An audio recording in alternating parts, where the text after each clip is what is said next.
So, welcome today. We're going to discuss about innovation and strategy. We've touched upon this topic a couple of times again, but today we put it in the light of a pretty extensive research that has been done in the past couple of months, interviewing executive leaders in Belgium and Netherlands, and that provided some interesting insights, which are captured in the report. I have it here with me today. And it talks about the game of value in the AI-enabled organization. My name is Monique Wagenmaker. I lead the consulting practice in Northern Europe with Cognizant, and I'm your host today.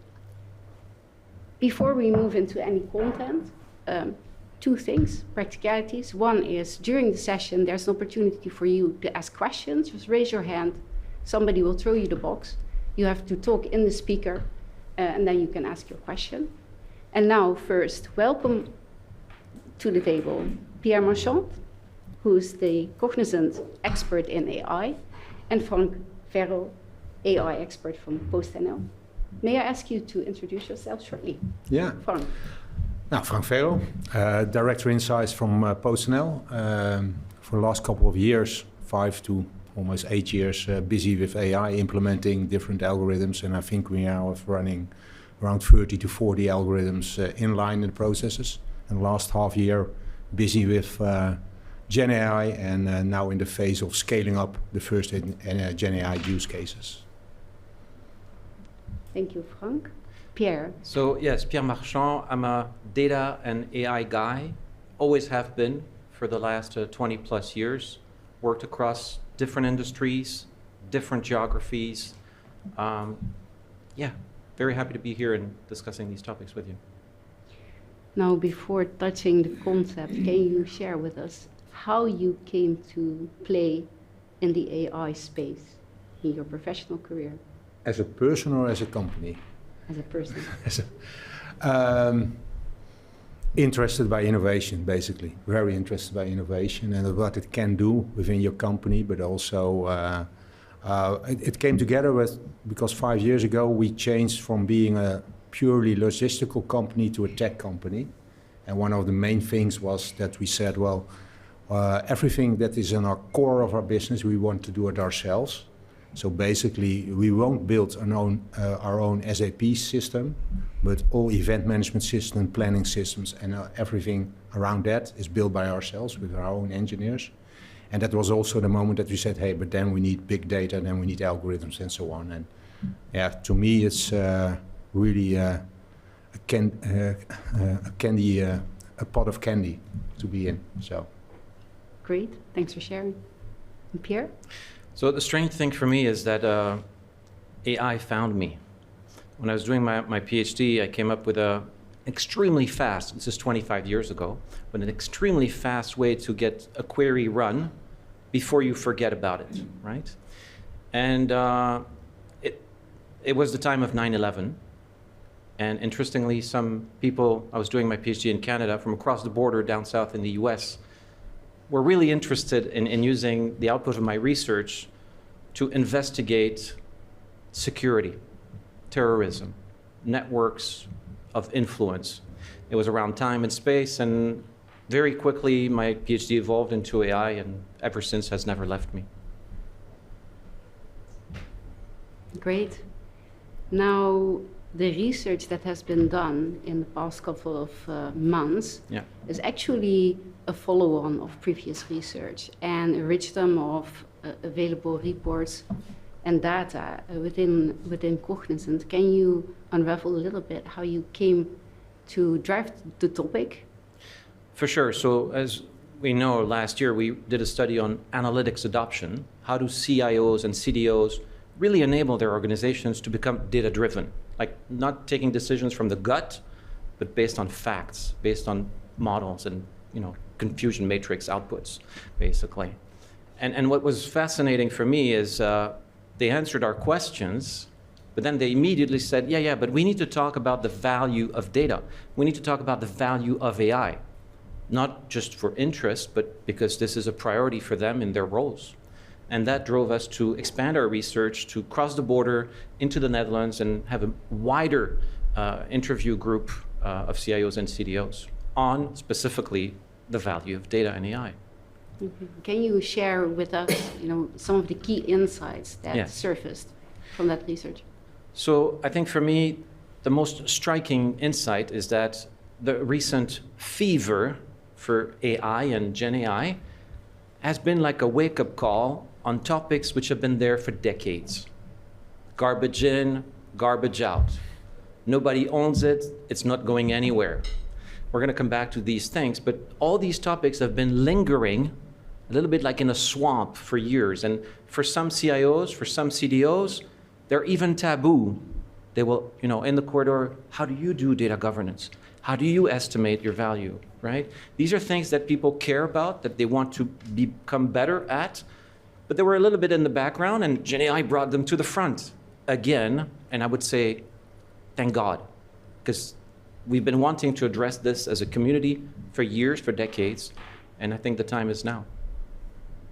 Okay. And maybe furthermore, it's not new. We all know about it. We all work hard to resolve it, but there's a misalignment that continues to happen between business priorities and IT/data, and trying to get along and trying to understand each other on how to partner for success. And that's a journey. That's not something you turn on, and it takes effort. The survey made that very, very clear. All the usual suspects came out, of course, in terms of topics, privacy, regulation, ethics. No surprise. It's all out there in the news and the media. So, and one thing that I noted when going through it is also the need to do more with less. Do you recognize that, Frank? What do you mean by more? Well, more value needs to be produced, right? Preferably to less cost.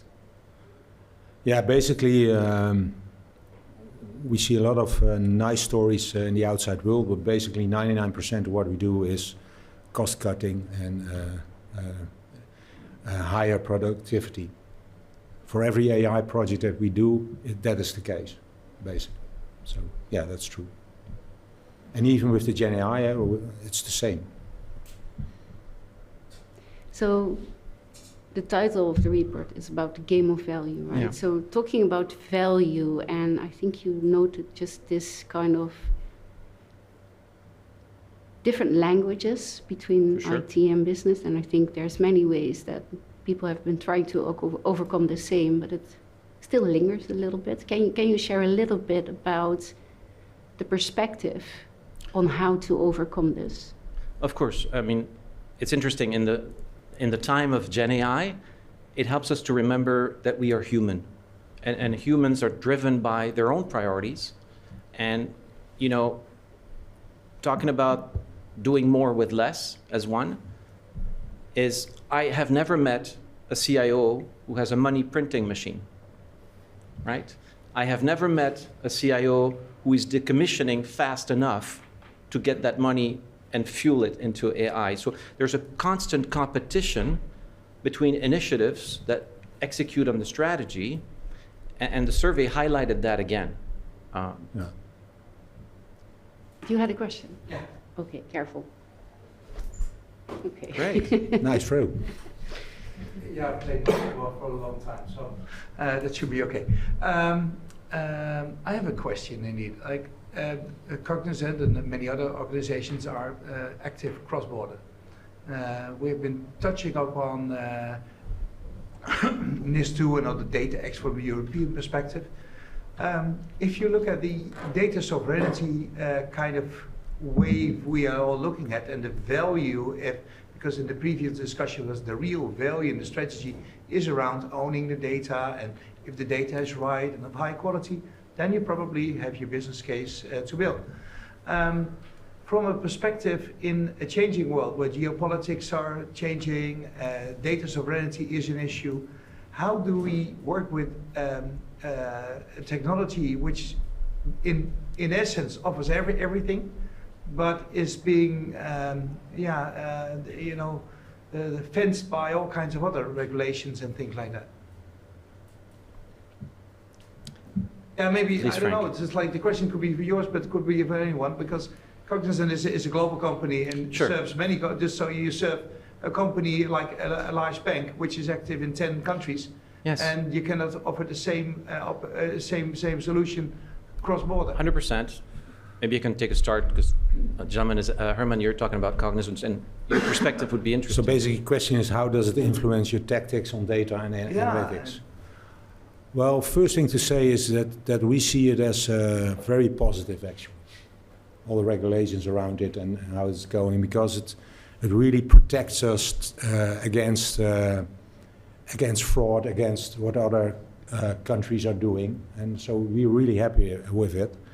Of course, it's a lot of work, that's true, but in the end, if you see it as a USP and you can use it as a USP, it's very beneficial for you as a company. It's there, you have to do it, and when you do it right, it can be very beneficial for the operating of your company, in my view. So that's the way we look at it. And of course, the difficult part is if we look at, we do a lot of logistical services in China. And of course, that's a challenge in different ways. The way they look at our data, how they use our data, the way that we get the data, that's of course a challenge. But regulation can help you over there. And does it help? Because if especially China, Europe is on the data level, do you get the right data from those operations in the way you want it? No. Not in all cases, but with regulations you can just state it's okay. But if this is the case, we're not allowed to do it, and we won't do services for you in this case. Okay. And that really helps.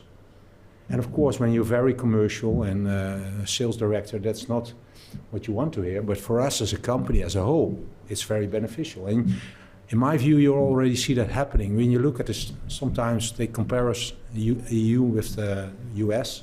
They say, hey, but there's free. But it isn't. They take over. They take over our regulations. If you look at California, Canada, and all the several other states, because they really see the benefits of it. And again, the first time you look at the regulations, you say, "Ooh, that's a lot of work again." And that's true, and a lot is coming to us. But in the end, for us as a company, but that's my personal view, for us as a society, it's more than beneficial. All right, yeah, good to hear. I would probably complement what you said, Frank, in two ways. And the first one is we have to really distinguish three different patterns. You get the digital natives who were born last month or 1 year ago, entirely in the cloud, global by nature, global by design. You have the dinosaurs, companies that are very old and have evolved through the ages. Some of them have spanned the world, and they have contracting departments that will tailor, agreements to the law. Regulatory is the law. You can run, but you cannot hide. It's the law. We comply. And you were referring to Cognizant. We comply as a company, as an international group, but we are a service company. We comply with our clients and their regulation, right? That's fundamental. And then you got the hybrids. We're in the middle, kind of transforming. It's not always easy. So these are the three groups. And that's the first part of the answer. And the second part of the answer is the world is changing at a speed which we've never seen before. And it means that, to answer your question, I don't have my phone here, but I was tempted to use ChatGPT or Claude or any other large language model and say, compute for me an answer for Herman where I can operate in China, Australia, and Japan with the same contract. And the unbelievable thing is that the answer is not perfect, but is good enough for us as humans to work on something, because these large language models have established by now all the causality, all the relationships, all the logic that is required to craft a contract that meets all the requirements. So you take the Venn diagram of these three countries, it'll hit the bullseye for you in a decent way, good enough. I've done a few tests myself, and that's a paradigm shift. Like, I don't need an army of lawyers now to help me do that. Yeah. I will need one to review the final draft and help me get it signed, but it's game-changing. It truly is. All right, yeah. Yeah, and what we stated, and we had some questions in the discussions previously. You have to look at your strategy and so on, how to work with it, but it's going so fast and it's so throughout the company, in every profession and every task, it can have an influence that you need a really different approach to it. in my view. A really different approach. Because if you don't do anything, mushrooms will pop up throughout your company, everywhere, also internationally. And then you won't know what is happening. So, in my view, you need to provide your company, your employees, with some sort of space where they can experiment, do MVPs and so on in a fast way. And I'm not talking about IT here, I'm talking about business professions. And then you also can monitor it, and they feel the freedom to experiment with it. And then you need the government centrally and the technology centrally. But that's because we have all the regulations, and they need to be. We need to comply to that, and even more because above the regulations, you also have ethical guidelines as a company. And that's the most difficult part, by the way, the ethical part. And maybe to add to that, I work a lot myself with banking clients and insurance. And what we observed there is that the theme and the granularity and the ability to control your end-to-end data chain is of the essence. And in a way, already over 10 years, right? That's a very strict requirement from the ECB. But it's very difficult to comply to the level that's really necessary, that you can actually, if you compare to supply chain or, for example, a dairy factory, can you imagine, right? The question is, if you would compare, what's happening in some of our large clients that really work with a lot of data, would it be a very clean factory or would there be some spillage on the ground, right? And the question is, how much? Well, if we work with the hypothesis, that's the latter, because it's difficult to do, and talking data is not the same as talking technology, right? Not all the engineering teams realize day to day that what they touch, the code, right, it's actually the data, because they talk about it in a different fashion. So this opportunity that lays in front and a new technology and the energy and drive provides a momentum and an opportunity to really turn that around and get the basics done while you really, go for the next level, because part of it surely is different, right? It's very democratized, but part of it still resides with, I think, and then I give the word to you, Pierre, because it's your forte. If you put the data in that's not clean and safe, your outputs will probably not produce magical results. But that's from the part you're challenging Cognizant as well. So I'll now take my role back as host. just and maybe, if possible, just want to add one thing, because I really like what you're saying. But what we are doing and trying to do is, when you look at our engineers, we have privacy by design, we have security by design, and so on. But what we added, and that really helped out, is data by design. So that you have, because basically an engineer is looking at a process, wants to automate it, digitize it, whatever you call it. And then he or she has to look at the security part and privacy. And what we have said, no, you also have a data by design principles. Are you using master data? Are you creating transaction data? Yes or no? What is the metadata? And that is a hard road, but it really maturizes your company to look at data, and that are not allowed to build if they don't have the data view on it. Sorry. Oh, absolutely. 100% agree. And, I come from Belgium. We're a small country, but we do host some pretty large headquarters for all sorts of historical reasons. And about 2 weeks ago, I was listening to a CIO who was kind of playing a CDO role. There's an overlap often. And he said something that I loved.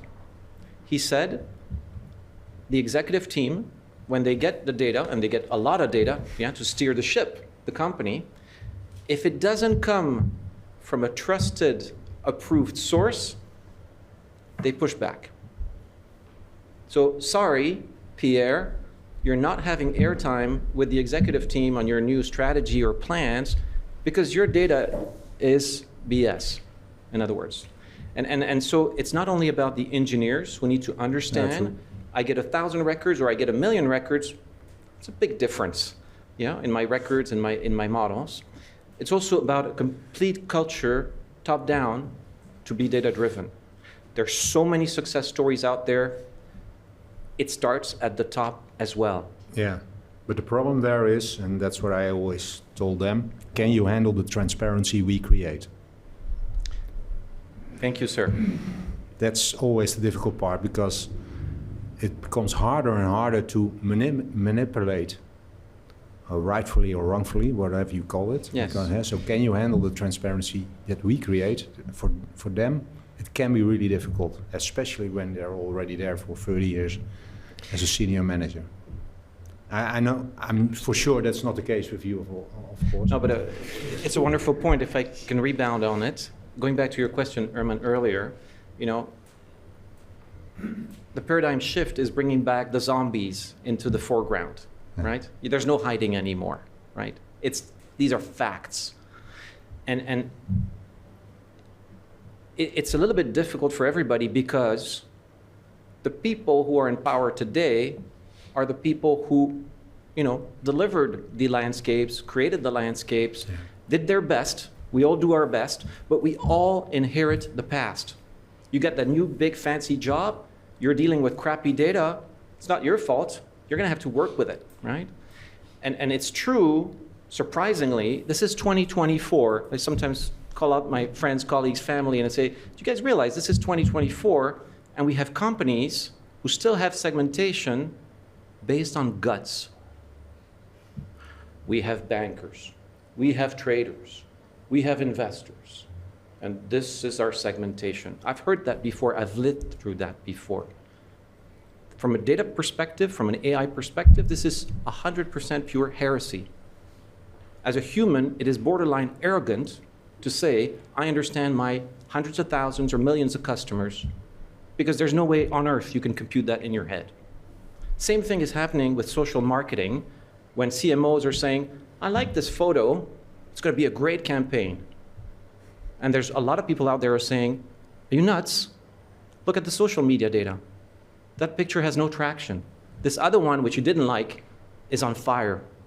Yeah? So the world is changing, like you said, Frank, and we together, as managers, as leaders, need to adapt and adopt this data-driven AI culture. There's no escape.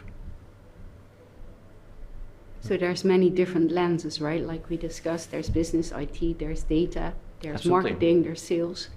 How do you bring these different perspectives together? And I think, Frank, I heard you say also that if you do not merge these initiatives together, you're also likely, you know, investing a lot and not getting so much value out of it. So the notion that you put together, Pierre, can you shortly elaborate on it? And then please feel free if you have questions in the audience. Raise your hands. Huh? No hands. Maybe I can No. break the ice by saying, in my opinion, and I've been thinking about this a lot, because, you know, we see these changes. Yeah. Some of us were hoping for these changes. They're not easy coming through. I think we need to reinvent management, simply put, because some of the most successful and you know, companies that have expanded, crazy growth and so on, they actually have analytics people running business operations. This is not wild dreaming. This is happening today, and it's a trend, right? Yeah, what I often use, and we had 2 weeks ago, we had Venkataraman over here, and we talked about clock speed of organizations, and most of the organizations have an industrial core, and there are very few organizations with a digital core.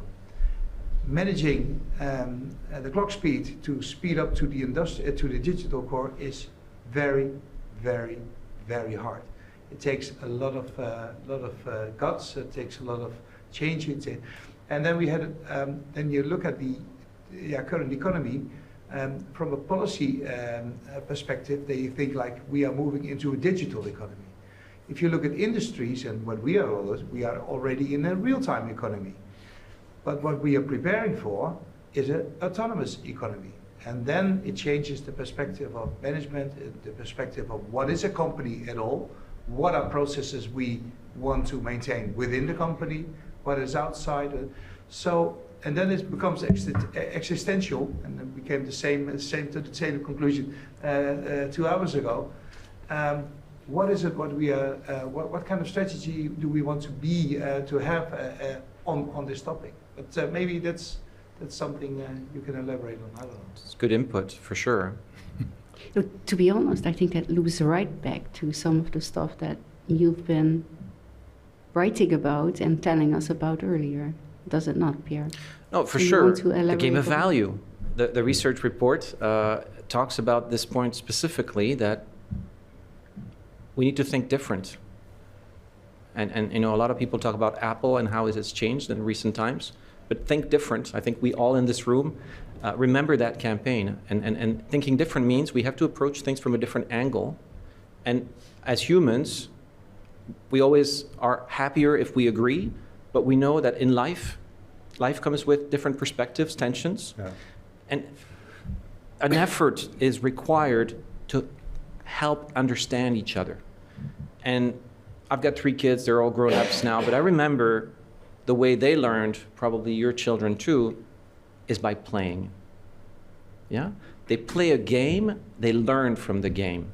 And this is really the heart of the research study output that we've created, is let's play the game of value. Let's use, for example, we're proposing poker cards for estimation, right? It doesn't matter. It doesn't matter if the math doesn't add up, if we end up with the wrong estimate. What matters is that I understand your perspective. I value your viewpoint. That's the process following. I had an interesting meeting with the board of management on GenAI. And the first half hour was just telling them what it is and explaining them. But the main thing is the different perspective. Because we are Google trained, I always say. We are trained for 30, 40 years in search, a search mindset. And that's something you have to change with GenAI. You need to go to a dialogue mindset. And that's, for them, it's really hard. For most people, it's really hard. So they put in a search into the prompt and say, hey, but it's not the right answer. Okay, but what's not right? This is not right. Just ask them in the prompt, why is it not right? And that really takes, I think that for most people in Asian companies, it will take a lot of time to have that mindset. So yeah, a different perspective, a different view is really important. I remember my grandmother, first time she saw the internet, she had no clue what to do. We had to tell her, type something, the search. And she typed Halloween recipes. She wanted to cook some food, right? And so we need to learn also how to use this new capabilities and help each other. Every single day, I take my phone out and I show someone how to use a large language model. As voice with the younger generation, as text with the older generation. But this needs to spread because it's game changing and we need to help each other really. And it doesn't matter if we're competitors or not. You probably know in the data and AI space, it's a community. Yeah. We love to debate and talk and share. And I don't know what you think, Frank. I've been really disappointed since COVID. It has gone down. There's like less events, less sharing. I remember the days when we were kicking off, new AI labs, when people were hacking out in hackathons every weekend. Yeah, that's true. Yeah, I agree. That changed a lot, but not only on the innovation and technology part, in the entire company. That's changed. That's changed a lot. Yeah. The new acronym, TLDR. Does everybody know what it means? Nope. Too long, didn't read. Like the attention span is reducing. Yeah. And that's a problem for us because this change that we need to work with and collaborate on, we need people to pay attention. It's not, like you said, great example. It's not one query, done, magic. No. We need to understand the principles, the foundations. Yeah, and what I try to what I discuss with the board is imagine that we're not doing this and our competitors will do it. I know what will happen. Because when we introduced ChatGPT, and I explained it in the meeting before, but when we introduced ChatGPT Enterprise, suddenly departments, non-IT departments, they start building GPTs, their own GPTs, because it's so easy, it's so accessible. So they could do their jobs in half of the time, but management wasn't aware until we introduced Enterprise ChatGPT, because they already did it with an own account. Mm-hmm. So they could took an extra job And that is something that really needs to change the management to understand what's going on. How? How? That's my question, just how? How? Well, basically, I don't have the full answer, I think, but basically what I always tell in the company, and I already do that for 5 or more years, you should understand what's going on. Because if you really understand what's going on, for 5 years ago, when I talked to a marketing manager and he or she didn't know what SEO or SEO was, what are you doing here?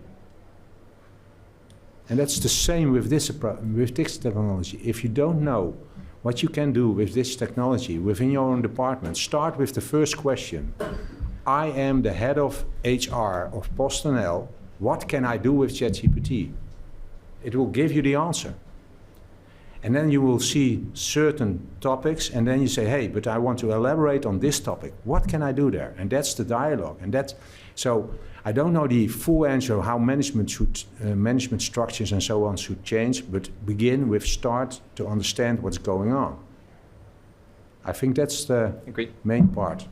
You have a question? Yeah, I'm not sure if I can answer the how, but what our research that Digital has found in this space is that 62% of CEOs is, less afraid of being too slow versus being too fast. Am I saying it right? So yeah, we would rather be too fast than too slow with AI. That's what I'm trying to say. So I think that's in itself it's a good thing. It's a majority of people, but still 40%. Yeah, it's fine with being slow and more on the ethical side rather than speeding this up. So and again, it doesn't answer the how, but it does sort of show this divide in the C-suite where, some people understand that they need to move fast, yet again, almost the other half thinks differently. So maybe there's something there that needs to change, and then they need to be more aligned in understanding that, we need to get on with it, start working with it, and of course, there are regulators looking into a lot of things, and you need to be mindful of the ethics very much. But I think at the moment, they're just looking in two different directions, right? So I think that is an important one, that the awareness across the board starts to really kick in, that this is happening already, and if you don't do anything, you're falling behind. Yeah. What in my opinion is a fatal combination is the wrong KPIs for management in combination with the willingness to use all the regulation as an excuse. Yeah. Because in most cases it's just an excuse. So how many times I've had that they say, yeah, but because of privacy we won't do it. Explain to me, why are you not doing it? Because it's not privacy data. What are you talking about? It's the same with the ethical part. So really, if you have the possibility within your company, really start asking questions, and again, why? What do you mean? Why do you say ethical? What do you mean by that? Yeah, there's a lot of going on and noise. Yeah, that's true, but what is actually going on? Then you have two things. You should know what the exact technology, what it is and what it can do and will do throughout your company.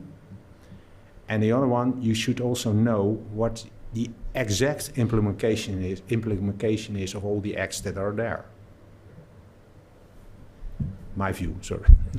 So maybe to hook into the how, right? And again, right, this can be addressed on different levels, I suppose. But in fact, Pierre, right, I think you've talked before on the suggestion of the marriage between OKRs and Agile, and you could argue it's already there. The question if it's explicit enough and you really talk to the same language, but you could consider doing that explicitly for AI and GenAI initiatives as well, next to, of course, the literacy and the education. Can you talk about that a little bit more? Sure, thank you. I think as professionals, we know what has to be done. The reality is politics, market conditions, things happen in a company, in a group, and it's not as it should be. It's just reality. And so what I am missing for the last couple of years, and I think in the study we've seen also a drift in the feedback, is a very simple thing. It's discipline. Everybody wants to win quick and fast and have that success story be tagged on the social media. But actually, the hard truth is you need to put in the work every day. Clean up your data, own it, because garbage in, garbage out. You may have the latest, the fanciest data platform. If your data's crap, you'll fail hard, right? So it's really important to have that discipline to apply. And applying Agile takes discipline. It's not easy, but it works. Many companies have been very successful. It's got its own challenges. And so that is really key. If you allow me, I'd just like to kind of connect a little bit with the comment just before. Imagine a CEO or a CFO experimenting on the loose. Hey, my strategy is this, what should I do? I heard my competitor is doing that, I don't know what to do. Like, can you imagine the risk for a group or a company that the data gets out? There's been breaches, we know, right? So that's the first thing. And the other thing is for the C-level to understand, they need to be educated. I think all companies are doing that. Yeah, there's a special executive program that helps them to understand what is generative AI, what is AI, how does it change the game for you? No surprise there. The last point is, on how we should do this with discipline, is really around how do we execute? This is nothing different than research and development. You're trying things, some may be very profitable, you will fail hopefully fast on those that are not, but every company, every group has a funnel of opportunities. AI is one stream, depending on what industry you're in, if you're digital, but if you're a chemical company, R&D is your bread and butter. And you have a funnel with gates and criterias, and if you apply discipline, you get your investments to produce the outputs you expect. And I think one important point was touched upon, but maybe not really unraveled at the table yet, is also embracing change and enabling collaboration, right? Because if everybody goes off in a different direction, you run the risk of not getting the max out of your cost, or even, right, paying your employees for half of the capacity that they deliver to you, right? So bringing that together.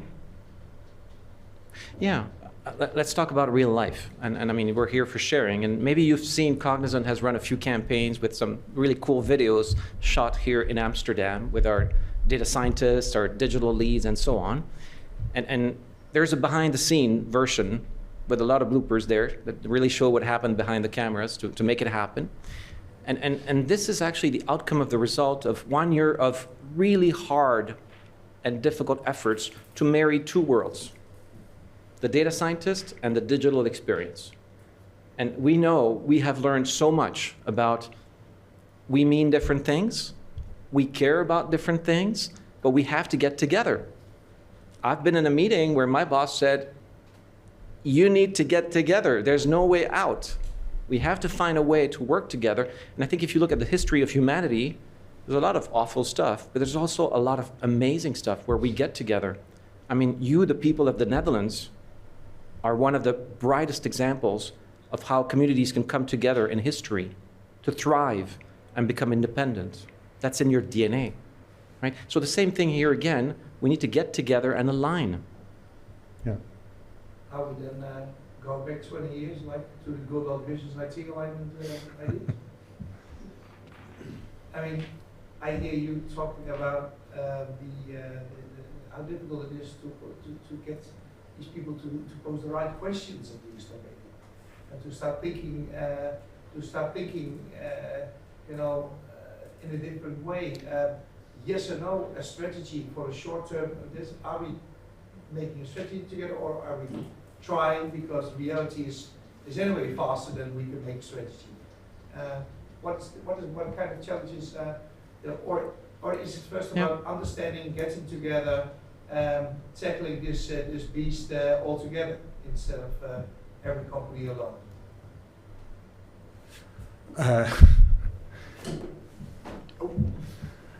That was a nice one. Do you have the answer, or the next question? Well, maybe not an answer. I don't. I wish I would have the answer. But what we did in also a big company, and that's what I liked. I like to create a movement. I hear about communities.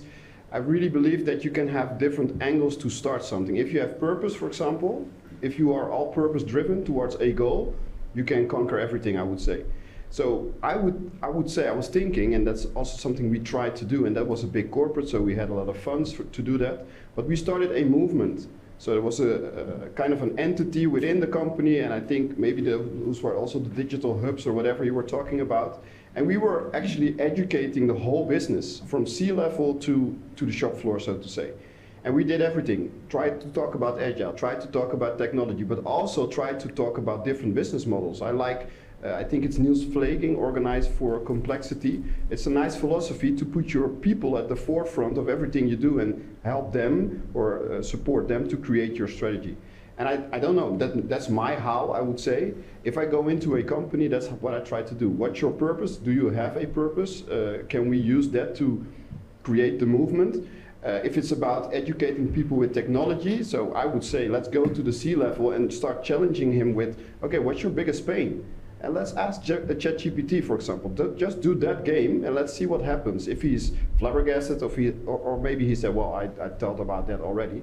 Just small things to create that movement, and then you can go into the old school, I would say, organize it, get OKRs or KPIs, whatever. But it should also be fun, I would say, and purpose-driven, so it touches your heart, because if it touches your heart, you get energy and you get things moving. So that's a little bit my how I address stuff, and it works. Thanks for sharing. Do you want to comment on that? If there is one thing, there's only one thing you can do to make this happen, is be a good follower. I'll explain. Yeah. Driving change is incredibly difficult. If I stand up on the table now and I start dancing like an idiot, you all laugh. If you join me, and if you join me, now we have a party. So the only one that looks stupid is the first one, right? But if you follow someone who's driving change, who's driving the collaboration, the person is no longer an idiot or a stupid guy doing weird things. You're creating, like the gentleman said, a movement. And as humans, our past, our DNA, is that we follow movements.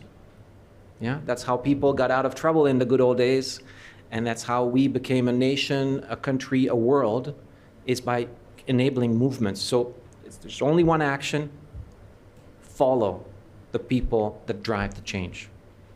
Help them, support them. But also foster the culture that you are capable of following the movement.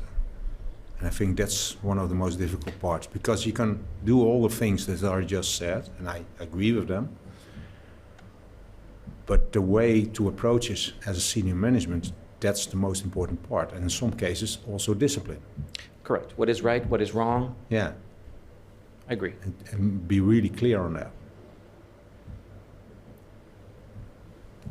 Maybe my 2 cents, because this is really my topic. I love this topic. And also, these people, they are already there. If you're in a big company, I was in a couple of big companies, they are there. But sometimes they got frustrated because they were standing on the table, but their head got chopped off or whatever. They were pushed off the table. They were not followed. And then they said, well, I'll keep silent, I earn my money, and we'll see. But if you can unlock these people, and they are in the company, you need to find them, you need to organize nice things, inspirational sessions, whatever, they are there. And then you have maybe more people already that are willing to dance. They tried and they failed and they cried maybe even, but I truly believe that especially in big companies, they are there. You need to find and foster them, of course, and they will influence also C-level and their peers, and then you can get things done. That's really a true belief I have, that that's how we do business as people, and not just business, it's life actually. We're getting philosophical. That's great. Very interesting. So, getting back to your question, because I think we left it hanging in the air, right? Is it about old school, right? 20 years old business and IT alignment? I would say yes and no, right? Because there's been many of initiatives to align business and IT. At the same time, there's still a challenge because people talk a different language, if you might say it like that. So in this fast-paced change that we're facing, right, complexity, that goes so fast, it's mind-boggling. Being able to collaborate, right? To sit together, to ask a question, listen to the answer, instead of trying to convince somebody else of your truth, is of the essence to be successful, to muscle up, to build on all the capabilities in an organization. And I think that's what we found, and our point of view reflected, right, on this, and happy to discuss this further with anybody that's interested on it, because technology can work magic only if the people that are using it are able to get it out, right? So that would be my 50 cents on that question. So I'm not completely sure how we are in time at this moment. We're almost at closure. Maybe one final question from the audience, or something that you'd like to share, Frank or Pierre. I have a lot to share, but maybe there's a question. So. Maybe I can just share with you, 1 year ago I joined Cognizant, and our CEO, Mr. Ravi Kumar, said, if you're not talking about GenAI in the first 5 minutes of every conversation, there's a problem. And around me and in the community, I saw some smiles. And look where we are today, 1 year later, right? So we have to talk about these things. We have to debate, to discuss. And I was in Sri Lanka when the tsunami happened. I was supposed to be on the beach that day. So I know what a tsunami is physically. This is a tsunami, what's happening now. It's going to change profoundly the way we work, whether we like it or not. We can run, we cannot hide. The pressure is coming from the board pretty much everywhere. This is unprecedented. I have in my career never seen anything like it. Yeah, it's what I said in previous meetings. I was at the Ministry of Economische Zaken, and it's one of the first technologies that they have defined as a system technology. The last one was the touchscreen on the smartphone. And that's all about accessibility. Because everything behind it was already there, it was already there. But now they've said this is a technology, and that makes funds and money available, but also regulations and so on. They've said this is a system technology. It will change society throughout every branch for a long time. And that's actually what's happening. Okay. Oh, yeah. One question still. I would like to add a little on that. What I think is interesting, you're saying, well, this comes from the board. Well, hopefully it comes from the board. From my point of view, I see a lot of people looking at the CTOs and the CIOs that they should think how to implement AI because it's very important for our business. But I think that AI helps a lot with the business models, but I think that the board has to be aware of how their business is going to change. So how can we get our board aware that they should have those extra skills to be aware of what's happening in the world?